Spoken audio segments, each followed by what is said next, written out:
Bonjour bien-aimés dans le Seigneur, que Dieu vous bénisse de là où vous êtes. Et aujourd'hui, c'est un plaisir de vous retrouver encore à nouveau pour cette dévotion matinale. Nous allons continuer avec notre série sur la sainteté, qui est un sujet vaste à travers la Bible, mais aussi une doctrine importante, et d'ailleurs qui est même la base de la personne de Dieu, de son caractère et de sa nature. Notre Dieu est saint et il veut que toi et moi nous soyons saints. Alors, le sujet que nous allons partager aujourd'hui, c'est sur la notion de pureté et impureté, ce qui est pur et impur. Et nous allons nous baser sur un texte, pas seulement aujourd'hui, mais aussi à travers les autres dévotions qui vont suivre. Lévitique chapitre 11, le verset 3, la Bible dit « Vous mangerez de tout animal qui a la corne fendue, les pieds fourchus et qui rumine. » Voilà un peu les caractéristiques que Dieu avait données à Moïse et Aaron à communiquer au peuple d'Israël. Comment est-ce qu'ils allaient reconnaître les animaux qu'ils pouvaient manger parmi les bêtes qui sont sur la terre. Donc il fallait vraiment très bien comprendre ces caractéristiques. Et j'aimerais que nous puissions comprendre avant de pouvoir aller plus loin. Sinon, il y aura beaucoup de confusion et ça va nous éviter ce qui s'est passé à travers l'Église du Seigneur, dans l'Église primitive, où il y avait les chrétiens qui se jugeaient les uns les autres au sujet du manger et du boire. Oh non, ceux-là sont en train de manger des choses qu'il ne fallait pas manger. Et d'autres qui disaient, oh non, mais nous, on peut manger tout ce que Dieu a créé. Et bon, voilà. Donc, c'est très important que nous puissions éclaircir là-dessus. Sinon, nous n'allons pas comprendre le message que Dieu veut nous communiquer à travers ce texte. Et ce qu'il faut savoir, c'est que Dieu, à travers les Écritures, surtout l'Ancien Testament, il utilise des illustrations, il utilise des images, il utilise des types, des figures pour pouvoir communiquer les vérités ou les principes que nous devons comprendre. Et donc, ce qu'il faut comprendre à travers l'Ancien Testament, c'est caractérisé par ce qu'on appelle les images, les illustrations, les types, les figures qui annonçaient, qui présageaient, qui préfiguraient les réalités, les vérités à venir qui devaient s'accomplir en Jésus-Christ. Ça, c'est très important. Sinon, lorsque nous ne comprenons pas ça, on risque vraiment de pouvoir lire la Bible avec un esprit de l'Ancien Testament, de l'Ancienne Alliance, au lieu de lire les Écritures avec l'esprit de la Nouvelle Alliance. Et on va commencer à devenir légaliste et tomber dans l'esprit des jugements et des critiques par rapport aux autres. Et ça, c'est très important de comprendre. Bien-aimés dans le Seigneur, c'est très important que nous puissions vraiment comprendre quel est le message que Dieu voulait faire passer à travers toutes ces bêtes de la terre, d'un côté où on trouvait des bêtes impures, d'autres des bêtes pures. Et du coup, Dieu va demander à son peuple de pouvoir consommer ce qui était pur, c'est-à-dire ce qui répondait aux critères que nous venons de lire au verset 3, avoir la corne fendue, les pieds fourchus et qui ruminent. Et ce sont là les caractéristiques pour pouvoir reconnaître ce qui était permis pour pouvoir consommer, manger.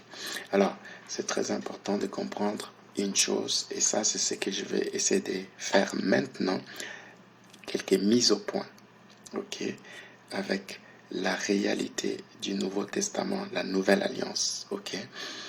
Nous ne sommes pas sous l'Ancienne Alliance, et comprenons-nous très bien, Israël était encore sous un tuteur. La loi, c'était un pédagogue, ok, un enseignant. qui instruisait Israël. C'était des enfants.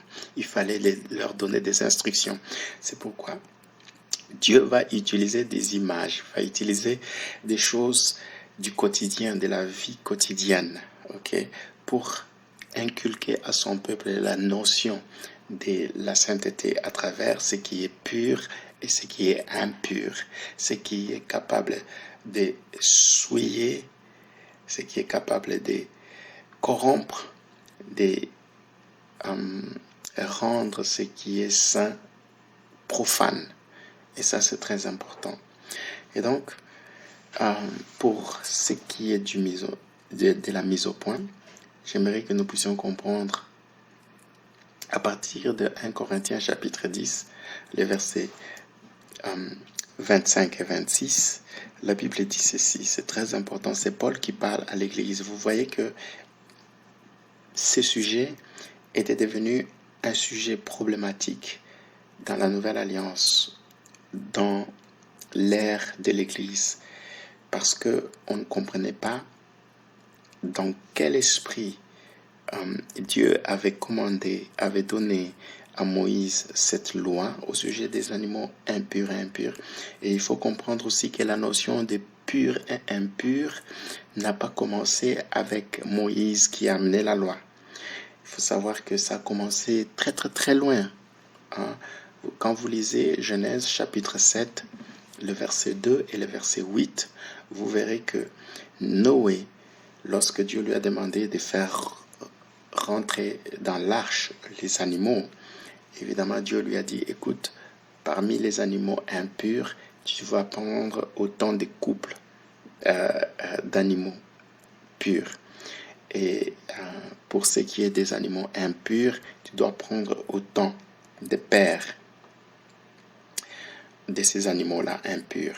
Et donc, vous voyez déjà que depuis les temps de Noé, il y avait déjà cette notion-là de pur et impur. Vous voyez, dans l'arche de Noé, il y avait tous ces animaux-là purs et impurs. C'est très important, c'est ce que je voulais d'abord soulever dans ma mise au point. Donc, la notion de pureté et impureté, ça n'a pas commencé avec la loi de Moïse, ici, que nous voyons dans Lévitique chapitre 11 ou encore repris dans Deutéronome chapitre 14. Alors, Paul, à cause de certaines divisions qui commençaient à naître au sein de l'Église, des critiques, des jugements entre frères, c'était devenu très préoccupant pour Paul. Et Paul était obligé de mettre vraiment les choses au clair là-dessus. Et vous voyez par exemple au verset 25 du chapitre 10, il va dire ceci, que personne ne cherche son propre intérêt, mais que chacun cherche celui d'autrui. Mangez de tout ce qui se vend au marché, sans vous enquérir de rien par motif de conscience. Je m'arrête d'abord là. Vous voyez, il y avait vraiment beaucoup de choses qui se passaient dans l'église de Corinthe, où certains juger, ah non, mais on ne peut pas manger de tout ce qui se vend au marché, il faut faire attention à certaines choses, certains aliments, certaines viandes qu'il ne faut pas manger, qui sont des viandes souillées, c'est-à-dire en d'autres termes des viandes impures, qui n'étaient pas bons à consommer. Et Paul va dire ici, mangez de tout ce qui se vend au marché, sans vous enquérir de rien par motif de conscience. Donc, pour Paul, on pouvait manger tout ce qui pouvait se vendre au marché comme viande, comme bête. Et il va donner la raison pourquoi on devait manger tout ce qui se vend au marché. Et comprenez que Paul, il sortait vraiment du judaïsme, c'était les pharisiens des pharisiens. Donc, il connaissait très bien Lévitique 11, il connaissait très bien Deutéronome chapitre 14, il connaissait très bien cette notion d'impur et de pur. Mais c'est lui qui est en train de dire à l'Église, aux croyants, aux chrétiens. Ça, c'est très important. Aux croyants et aux chrétiens, écoutez, vous devez manger de tout ce qui se vend au marché. Pourquoi? Le verset 26, car la terre est au Seigneur et tout ce qu'elle renferme. Voilà la raison. C'est Dieu qui a créé toutes ces choses. C'est à Dieu qu'appartient toute sa création. Okay? Nous devons par conséquent manger de tout ce qui se vend au marché. Okay? Et évidemment, il va aller dans les détails pour donner quelques nuances par rapport à ça. Mais regardez au verset 31 du même chapitre, il dit ceci: soit donc que vous mangez, soit donc que vous buviez, soit que vous fassiez quelque autre chose, faites tout pour la gloire de Dieu. Voilà ce qui était important pour Paul. C'est-à-dire, si tu manges quoi que ce soit, tu dois manger pour glorifier Dieu. Si tu bois quelque chose, tu dois le faire pour la gloire de Dieu. C'est-à-dire, si ce que nous faisons, si ce que nous consommons, ce n'est pas pour glorifier Dieu, ce n'est pas pour rechercher la gloire de Dieu, alors là, il y a un problème. Donc pour Paul, aussi longtemps que la motivation, l'intention que nous avons est de glorifier Dieu et d'honorer Dieu et qu'il puisse être glorifié, alors on ne peut pas se poser mille et une questions par rapport à si je dois manger ou pas. Ok? Quoi que nous fassions, quoi que nous mangions, quoi que nous buvions, que tout soit fait pour la gloire de Dieu.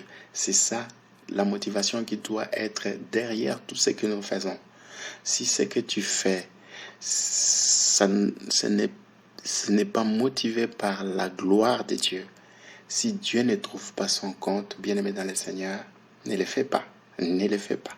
Là, je l'ai dit, si ce n'est pas pour que Dieu soit glorifié, ne mange pas, ne bois pas, si Dieu ne trouve pas sa gloire dedans. Voilà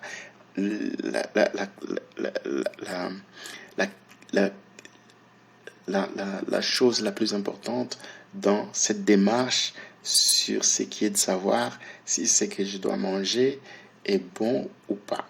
C'est par rapport à la gloire de Dieu. C'est ça qui doit être notre intention et motivation première dans tout ce que nous faisons. Alors, autre chose aussi que nous devons comprendre,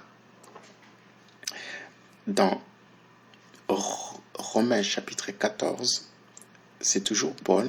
Vous voyez, ces problèmes au sujet du manger peut tellement être un sujet qui divise et qui crée beaucoup de tensions au sein du corps de Christ, au sein de l'Église. Et à Rome, ils ont connu aussi un problème pareil. Et dans Romains chapitre 14, lorsque vous lisez les versets 1 à 3, il est dit ceci: faites accueil à celui qui est faible dans la foi et ne discutez pas sur les opinions. Vous voyez, si quelqu'un a choisi de pouvoir manger telle chose et que toi, tu trouves que pour toi, tu ne peux pas manger la chose, c'est ton opinion. Vous voyez, il y a certaines choses en ce qui concerne la vie chrétienne, il y a ce qui touche à l'opinion ou à une conviction personnelle. Ce n'est pas une loi, ce n'est pas une obligation que Dieu a donnée. Ok? C'est ce que nous devons comprendre. Dans la Nouvelle Alliance, il y a des choses qui font partie de l'opinion personnelle ou de la conviction personnelle.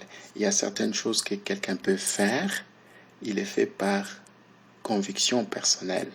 Ce n'est pas que c'est noir sur blanc ce que Dieu demande de faire. Ok?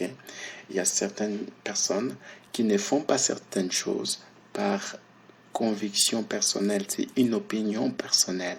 Ça n'a rien à voir avec ce que Dieu pense ou ce que Dieu dit. Ça, c'est très important.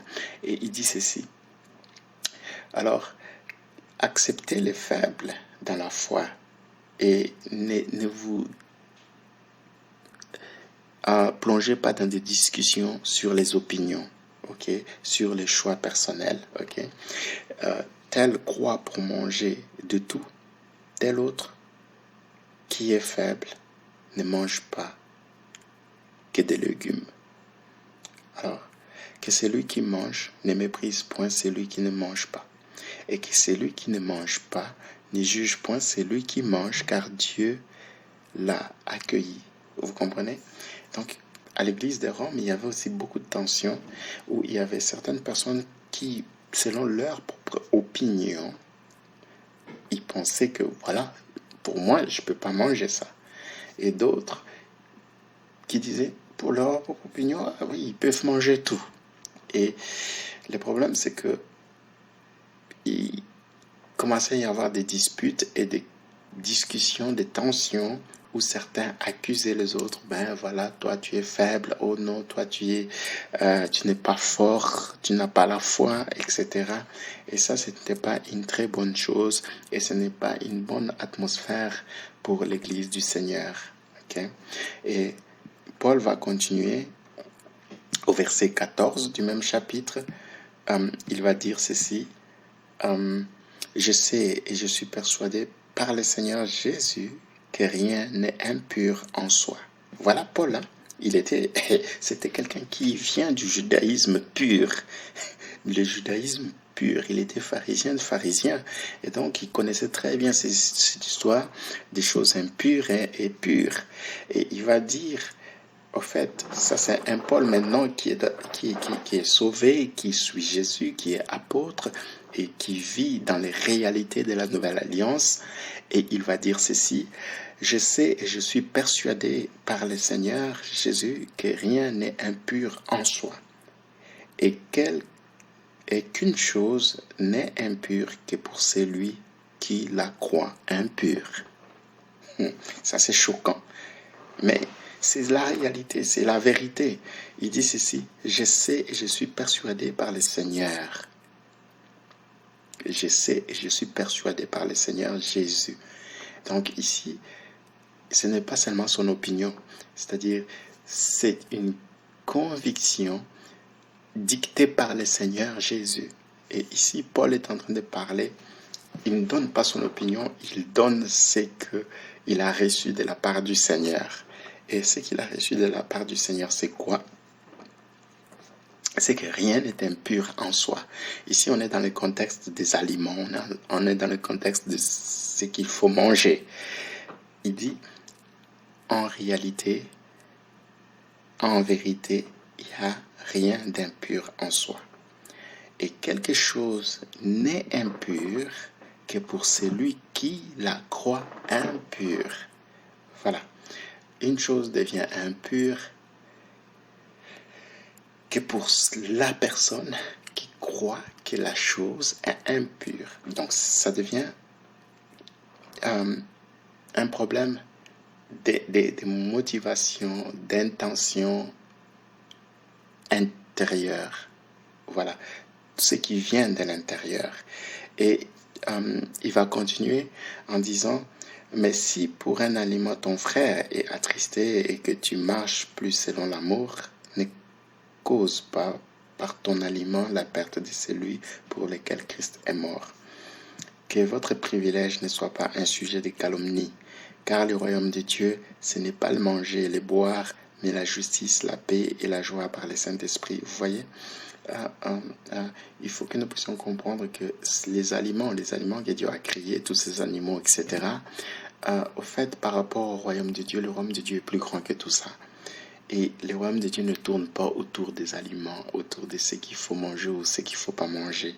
Le royaume de Dieu, c'est plus grand que ça, c'est plus élevé que ça. Et c'est quoi? C'est la justice, c'est la paix, c'est la joie par le Saint-Esprit.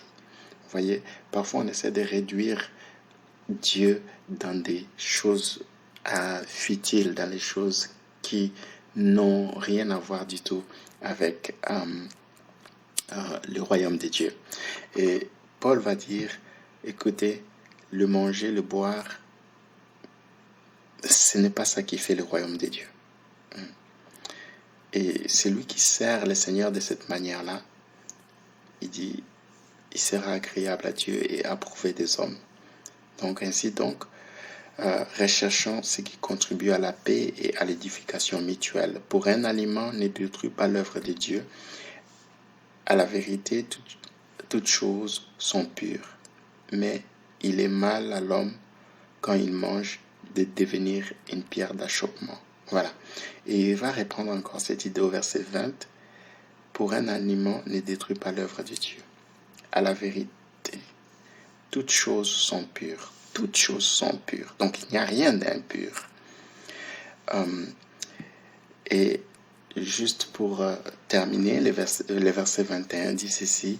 Il est bien de ne pas manger de viande, de ne pas boire de vin et de s'abstenir de ce qui peut être pour ton frère une occasion de chute, de scandale ou de faiblesse. Donc voilà, si à cause de ma relation avec mon frère, avec mes prochains, je trouve que ce que je vais manger ou ce que je vais boire va scandaliser, va causer une chute pour mon frère, pour ma soeur, pour mon prochain, je vais m'abstenir. Donc ce qui est plus important, c'est de rechercher la paix, l'harmonie entre nous. C'est ça ce qui est plus important. Mais au fond, l'aliment en soi n'a rien à voir. Et c'est ce qui est quand même assez intéressant. Il va dire ceci, mais celui qui a des doutes au sujet de ce qu'il mange est condamné. Donc voilà, parce qu'il n'agit pas par conviction. Tout ce qui n'est pas le produit d'une conviction est péché. Voilà. Tout part de l'intérieur. Les motivations, la conviction intérieure, ce qui se passe dans ton cœur. Et ici, j'aimerais juste clôturer parce qu'il y a tellement beaucoup de choses à dire sur ce sujet, cette mise au point. Nous devons comprendre une chose. Quand les disciples étaient en train de manger sans se laver les mains, les pharisiens sont venus accuser les disciples auprès de Jésus pour lui dire, écoute Seigneur, comment est-ce que tes disciples sont en train de manger sans se laver les mains? Et évidemment, c'était de l'hypocrisie de leur part. Et Jésus-Christ va les réprimander en leur disant, vous êtes en train d'honorer plus, de chercher à obéir minutieusement aux traditions et aux coutumes des hommes, des pères, de vos pères, au détriment de la loi de Dieu, au détriment de la parole de Dieu. Donc vous remplacez la parole de Dieu avec vos traditions, vos coutumes. Et ça, c'était de l'hypocrisie de leur part. Et il va dire quelque chose de très important au verset 11. Il va dire ceci, écoutez, ce n'est pas ce qui entre qui suit l'homme, mais c'est ce qui sort qui suit l'homme. Et ça, c'est révolutionnaire parce que les religieux, les pharisiens, ils ont pris l'interprétation des commandements de Dieu de manière charnelle, sans comprendre l'esprit derrière. Et pour eux, ils pensaient que ce qu'on touche, ce qui vient de l'extérieur, c'est ce qui corrompt, c'est ce qui suit notre intérieur. Et Jésus-Christ va leur dire une vérité qu'ils n'ont jamais soupçonnée de leur vie, c'était que ce n'est pas ce qui rentre dans l'homme qui suit l'homme, mais c'est plutôt ce qui sort de l'homme qui suit. Et ça, il va les détailler lorsque vous lisez jusqu'à la fin ces contextes. Ce qui sort de l'homme, c'est quoi? Ce sont les mauvaises pensées, c'est le meurtre, l'impudicité, etc. Ça commence à l'intérieur. Ce sont les motivations, ce sont les intentions du cœur. Ce sont ces choses-là qui suivent. Ce n'est pas ce qui vient de l'extérieur qui suit, mais c'est plutôt ce qui sort de nous qui suit. Et voilà, bien-aimés dans le Seigneur, une petite mise au point. C'est vrai que je n'ai pas fini. On pourra continuer cela dans la prochaine dévotion. C'est très important de savoir dans quel contexte ces principes que nous voyons à travers l'Ancien Testament et surtout dans ces livres de Lévitique, le chapitre 11, comment est-ce que cela peut s'appliquer dans notre vie, dans notre marche au quotidien avec Jésus-Christ. Allez, que Dieu vous bénisse. J'ai été un peu long, mais ça valait la peine, je l'espère. Et je vais continuer à la prochaine dévotion. Que Dieu vous bénisse et une très bonne journée à tous.